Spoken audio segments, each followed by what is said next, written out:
Welcome back everybody to another episode of our weekly Moto News Roundup, where this time round we'll look at an update for KTM's most extreme bike, a price drop from MV Agusta, new options for the Ducati Multistrada, and a new electric from BRABUS. Then there's an update for the KTM 390s in India, good news from CFMOTO in the US, a peek at one of their most hyped developments, and a well thought out update from Royal Enfield. Then Aprilia's most expensive bike ever sells out in absolutely no time. We've got news on some interesting new gear and accessories, and I'll round off with a huge recall from Harley-Davidson, which I think is one of the biggest in terms of the number of bikes affected that I can remember reporting in recent memory. Before we get underway though, a massive thanks to Breakfree for supporting our news content. If you're at all curious about this particular product, which you might have seen in some of our videos, then check out the link down in the description below. But let's kick off with that news from KTM with the updated version of their top-of-the-line Super Duke RR, which was announced a couple of weeks back, admittedly, but I was on holiday, so I missed it. But all the same, the basic idea is that they took the already bonkers 1390 Super Duke R, gave it a fresh lick of paint, and a Krapovic exhaust, MotoGP-derived suspension, Brembo's top-spec high-pure calipers, and also a whole bunch of weight savings. So carbon bodywork, forged wheels, a lithium-ion battery, all combined for 11 kilograms of weight savings, and that brings the total for this particular RR model in at 189 kilograms wet, no fuel, so I reckon roughly 200 kilograms fully fueled up. Certainly not bad, considering you've also got almost 190 horsepower to play with, although at 24,999 pounds, it is a fair old step up from what's already a fairly expensive bike, the Super Duke R, at 17,799. Still, this week, they followed up with another one, something even more extreme, and the price is even more extreme as well at £32,999. This is the RR Track, so I think you can probably imagine that this is track only, and so it does away with all of the pesky homologation stuff, so no headlight, no mirrors, no number plate as well, and you're left with a very lean and mean looking machine, especially with that bare carbon finish. Also, without all the emission stuff on the exhaust, well, it's made way for another Krapovic system, but this time something a lot more compact and minimal, let's say, and I would imagine as well a lot more noisy. So yeah, another 9 kilograms saved on this track version by getting rid of all that stuff. That's 20 kilograms then, less than the standard Super Duke. And I must say, I do like the look of this one a lot. Stripping off all that stuff, the flat front end, the belly pan as well, which you don't get on the other two. For me, that's some proper bike porn right there. Speaking of bike porn though, well, one of the main purveyors has to be MV Agusta, although unfortunately you typically associate them with unobtainable pricing to go with it. But that could be set to change moving forward, certainly from 2026 with their new F3R, for example. Well, I say new, it's pretty much the same as it was before. They've just repositioned it with a new price, they say, in order to reflect the changes in the middleweight supersport market. So yeah, same spec, same engine, which is brilliant, same beautiful finish, but instead of around £17,000, which I think it was last time out, in 2024, it now comes in at €16,000, which converts to about £14,000, although the exact UK price is still TBC. Still, that'd be a heck of a nice bike to own, and it might well be more of a possibility now for more bikers. Now, a few episodes back, we covered a new service from Ducati called Factory Made. It's not quite the full custom treatment, but basically it gives you more options on the finish in terms of the paint, and there's some Lamborghini colors as well. You can choose the color of some of the components as well, and it just gives you something that might make a combination that feels a little more bespoke to you. Now, they started off with the Multistrada V4, the base version, but the intention has been to roll it out to more and more models, and so this week week, they've just announced that it's now available on the Multistrada V4 Rally. So this is the big tank version, the 30-litre tank, the sort of long-distance adventure touring bike. So yeah, you can play around in the configurator and see all of the possible combinations. And of course, naturally, before I shot this video, I had a little play. I will say some of the combos aren't quite hitting the mark for me. I think I tried some of these Lamborghini colors before, the purple, the orange. Not sure they quite suit a Ducati, but I will say, in khaki green, with the red subframe, the gold wheels, that Multistrada V4 Rally is one good-looking adventure bike. Now, we're used to German car tuning brand BRABUS dabbling in motorcycles with their interpretations over the past few years of the KTM Super Duke platform. But this week, it turns out that they're also trying their hand in the electric space as well. This time, they've collaborated with the French brand DAB Motors, and they've come up with this rather unusual-looking thing, which is called the DAB 1A BRABUS. Now let's be clear about this one. It's almost entirely a city bike. It's only a 7 kilowatt-hour battery. The motor tops out at 31 horsepower peak. The top speed is 75 miles per hour, and the range is 93 miles as long as you stick to the city. I'm sure you'll get a lot less than that if you were on the motorway, for example. So I think at almost 17,000 euros for this base model, it is a bit of a big ask. And there's also an uprated Urban E version with better components, a fancier finish, a little bit better performance as well, but that one's 21,000 euro. Now, if that still isn't enough, they've got these color-drenched versions that are the first editions. There's 4 of them. They'll be making 10 instances of each color, and these ones come in at 32,500. Now, especially considering the price, but also considering the looks, I think personally, I'd just go with one of the black ones. But what about you guys? Let me know down in the comments. Now, recently I've mentioned the new tax rates in India, meaning that bikes below 350cc are taxed at 18%, but anything over 350 is taxed at 40%. It's a relatively recent change, and it's been expected that it will have a knock-on effect on the bikes that are on sale in India in terms of their displacement. We've already seen Triumph revise their 400 singles in the last episode of this news show. They've dropped them down to 350s, taken a little bit of a performance hit in order to be able to offer their bikes at a more accessible price point.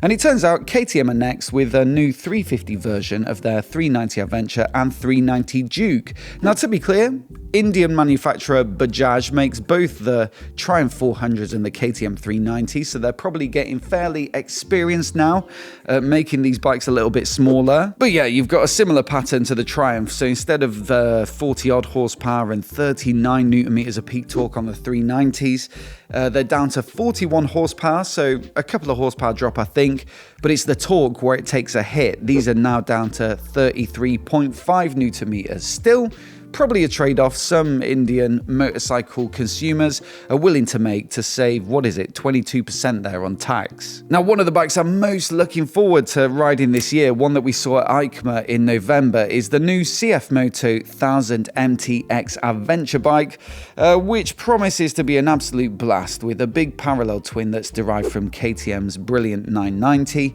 and also what appears to be a proper off-road ready chassis. The UK price was recently announced at 8,898 quid, which I don't think you can complain at, at all. I don't think there's anything really in that 900 adventure class that comes even close to it in terms of value for money. But there's also good news for anyone looking for a budget-friendly adventurer in the US, because CFMOTO just confirmed this week that the 1000 MTX will also be on sale at some point in the States. And to be fair, quite a few key models from the major manufacturers aren't always on sale in the US, so definitely good to see that this one will be, although it will bear a different name, like the 450 MT, with this one being called the Ibex 950, so that's their US adventure bike family name. Ibex 450, I think there's an 800, and now a 950. No exact US pricing as of yet, though. They've just said that it will be available at some point this year, but Rider Part reported on this, and they estimate around 12,000 US dollars, which I think is probably about right. And like I say, still undercuts most of the competition in that class. Now, one of CFMOTO's most exciting developments recently, I think, has to be their V4 sports bike prototype that was also shown at EICMA. And it looks like the story won't stop there, with more footage showing it on the move at a recent event. Now, this one was caught by Visor Down with this clip from Instagram that shows it being demoed and revved in front of a crowd in China as part of their CFMOTO day at Chengdu Tianfu circuit.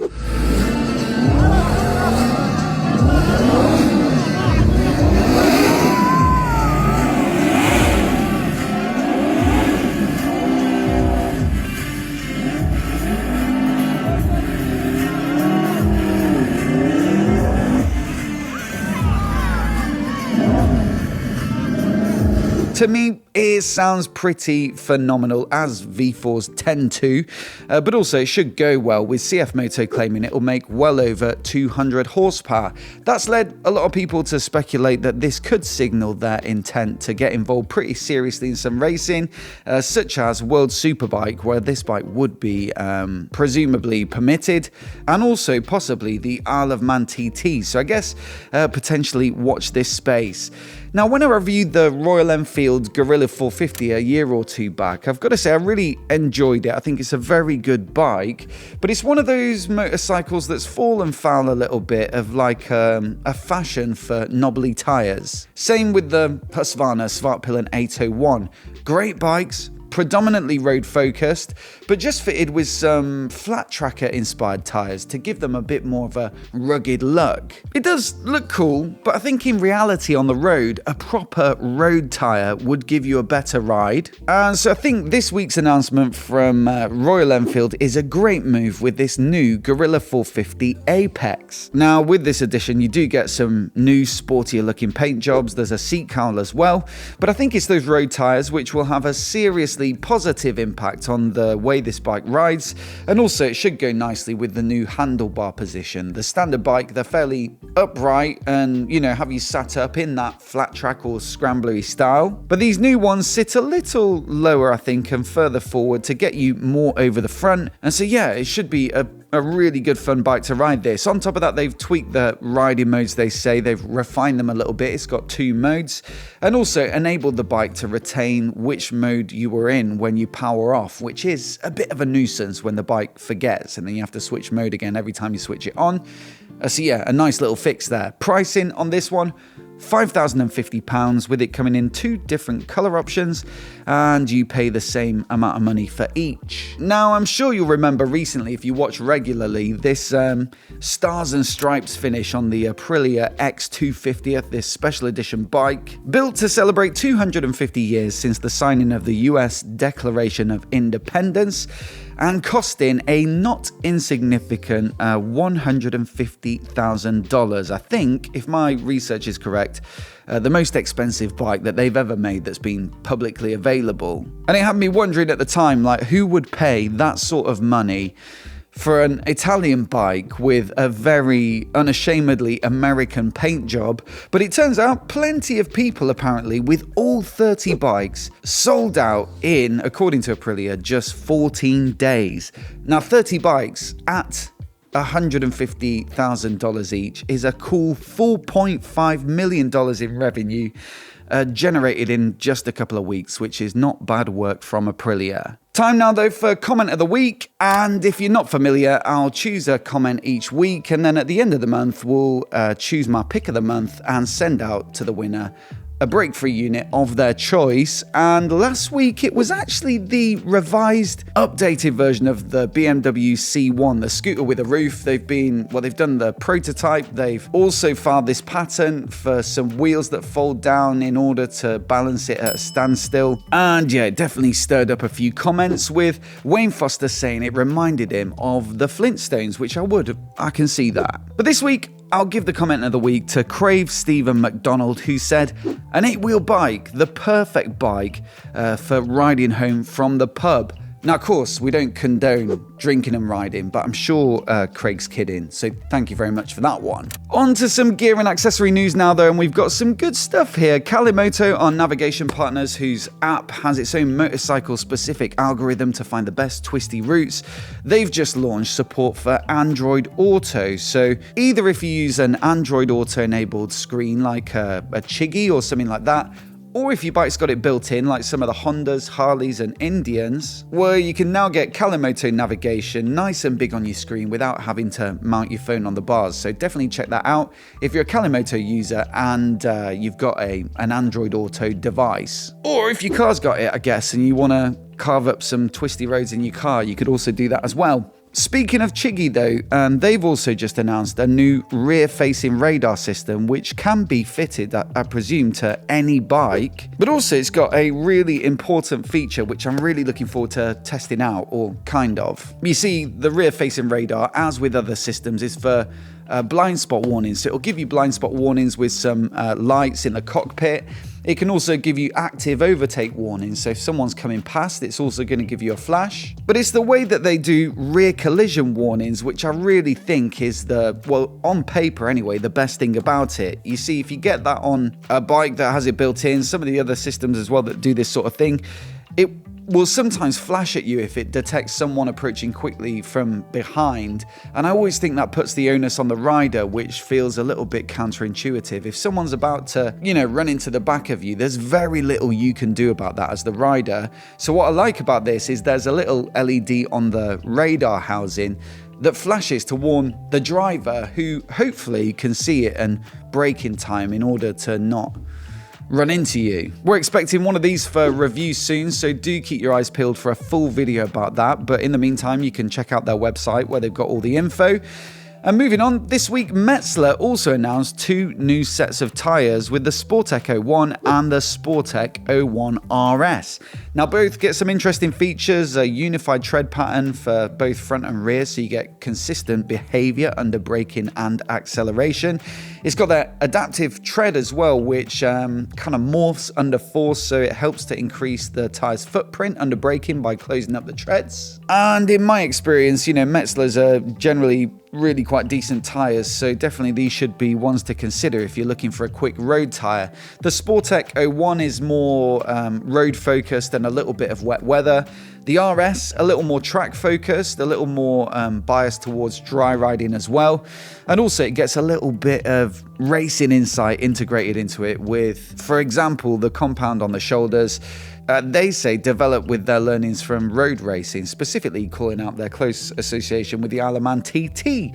The last one on the gear front, though, is this new website from our partners at Lightlock, which I think is a brilliant idea. One of the difficult things, I think, about buying motorcycle security is that if you're going to try and lock your front wheel or your back wheel, there's a lot of variables in terms of the fork, the brake discs and the different design and holes in the brake disc, the way that the calipers mount, the spokes, the rim size, the tire size as well. And so while you could try and measure it with a tape or something like that, sometimes it's easier just to get the product in your hand and try and wiggle it in and see if it'll fit.